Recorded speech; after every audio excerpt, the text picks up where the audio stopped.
मखाना और मूंग दाल मिलकर के एक ऐसी ज़बरदस्त रेसिपी बनने वाली है जो आपको गर्मी के मौसम में हेल्दी रखने के साथ साथ पेट भरा रहेगा। अगर आपको भूख कम लगती है या फिर ज़्यादा लगती है तो उसे ये बैलेंस करेगी। थकान रहती है, माइग्रेन जैसी बीमारी रहती है तो उसके अंदर भी ये बहुत ज़्यादा फ़ायदेमंद रहेगी। इसे बनाने के लिए हम यहाँ पर लेंगे पीली मूंग दाल। जो मूंग होती है ना, उसकी धुली हुई दाल ये होती है। ये बहुत हल्की होती है, पाचक होती है और गर्मी को ठंडक देने वाली होती है।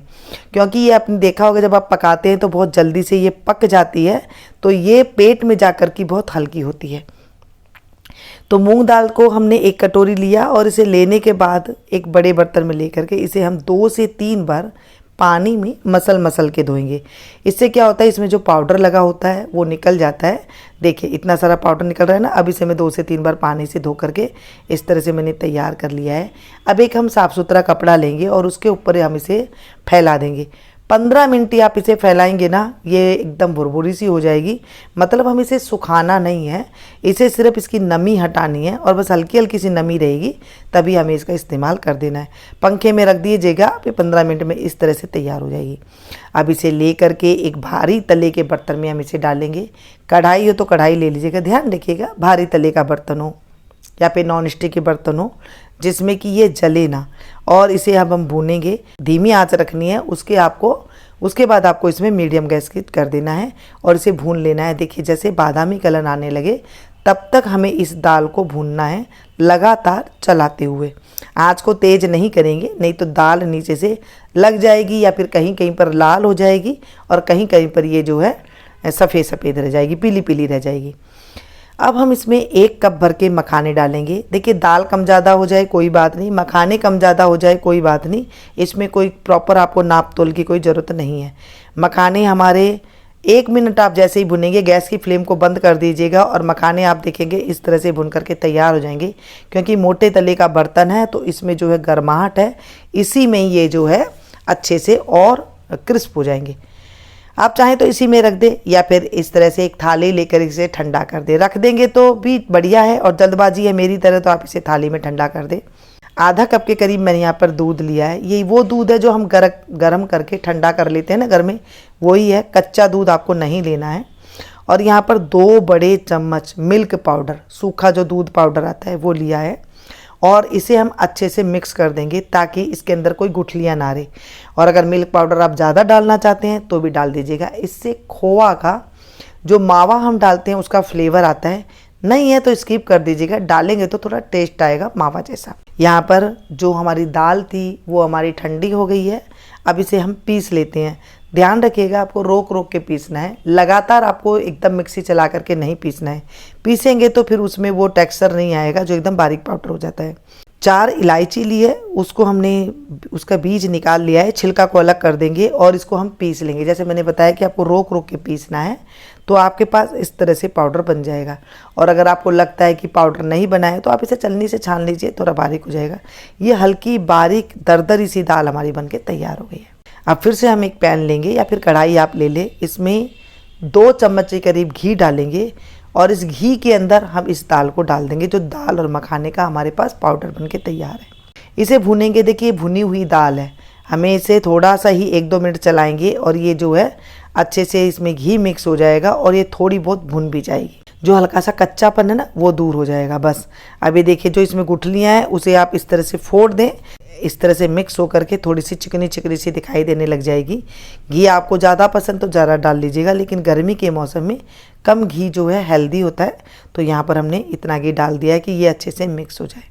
अब हम इसको बनाने के लिए जो दूध और मिल्क पाउडर का हमने इस्तेमाल किया था उसका इस्तेमाल करेंगे। देखिए कैसे करना है ये ज़रूर ध्यान दीजिएगा। इससे पहले मैं इसमें थोड़े से मगज डाल दूँगी, 2 से 3 चम्मच के करीब। मगज शरीर को ठंडा रखता है, दिमाग को तरोताज़ा बनाता है। जो बच्चे कहना नहीं मानते, पढ़ाई में उनकी याददाश्त कमज़ोर रहती है, तो उसके लिए भी ये मगज बहुत अच्छे होते हैं। यानी कि खरबूजे के बीज, आपको तरबूज के बीज मिल जाए, 5 मगज मिल जाए, वो भी इसमें डाल सकते हैं। अब जो दूध हमने तैयार किया था, आंच को धीमी रखी है और इसमें थोड़ा थोड़ा 1-1 चम्मच दूध डालते हुए हमें इसे मिक्स करना है। ध्यान रखिएगा एक साथ दूध नहीं डालना है, आपको थोड़ा थोड़ा करके मिलाते हुए डालना है। अगर एक साथ डालेंगे तो ये इसकी जो है गांठें बहुत ज़्यादा हो जाएगी और फिर आपसे ये बनेगा नहीं। थोड़ा थोड़ा दूध डालते हुए मिक्स करते हुए देखिए मैंने एकदम इसे भून रही हूँ धीमी आंच पर, और इसे मिक्स करते हुए जो दूध का हल्का सा कच्चापन है वो दूध का कच्चापन भी हट जाएगा, और जो हमने इसके अंदर मिल्क पाउडर डाला है वो उसमें खोया का रूप बन जाएगा, मतलब मावा बन जाएगा, टेस्ट अच्छा आ जाएगा। और इसको हम चलाते हुए लगातार, नीचे लग जाता है ये, तो इसे कुचरते हुए लगाते हुए और इसे हम इस तरह से तैयार कर लेंगे। ये एकदम तैयार हो गया है। गैस की फ्लेम को मैंने बंद कर दी है। अब इसको मीठा करने के लिए हमें क्या डालना है, बहुत बढ़िया अच्छी खुशबू आ रही है, ऐसे लग रहा है जैसे चूरमा है। यहाँ पर धागे वाली मिश्री का आप इस्तेमाल कर सकते हैं क्योंकि ये ठंडी होती है पेट के लिए। यहाँ पर मैंने बूरा का इस्तेमाल किया है। आप मिश्री को कूट करके उसका पाउडर बना करके तैयार कर ले, फिर इसमें डाल ले। मैंने 1 कटोरी के करीब इसमें बूरा डाला है। आप देसी खांड का प्रयोग कर सकते हैं, मिश्री का प्रयोग कर सकते हैं, कुछ भी नहीं है तो आप जो चीनी खाते हैं उसको भी पीस करके डाल सकते हैं, लेकिन सबसे बेस्ट होगा कि आप बूरा या फिर मिश्री डाल लें। चलिए जी, इसे हम मिक्स कर लेते हैं। आपको मीठा का पता नहीं लग रहा है कम या ज़्यादा है, आप थोड़ा चख कर के देख लीजिए, आपको पता चल जाएगा। कम लग रहा है थोड़ा और डाल दीजिए, कम है तो कम खाते हैं तो इसे बस बराबर रख लीजिएगा जितना आपको खाना है। इस तरह से मिलाएंगे ना तो ये देखिए हल्का सा इसमें ऑयल आ जाएगा, अपने आप ही ये मॉइस्चर सा आ जाएगा। बस इसके अब आपको लड्डू बना लेने हैं, छोटा खाएं बड़ा खाएं, जैसे इसको आपको खाना है वैसे बना ले। और सुबह सवेरे आप इसे दूध के साथ लीजिएगा, आप देखेंगे आपके शरीर के अंदर वो ताकत आएगी, वो जान आएगी। जहाँ पिंडलियाँ दर्द करती थी, जहाँ भूख प्यास नहीं लगती थी, जहाँ बच्चा चिड़चिड़ा रहता था, पढ़ाई में मन नहीं लगता था, वो सारी चीज़ें इससे ठीक होने लगेगी।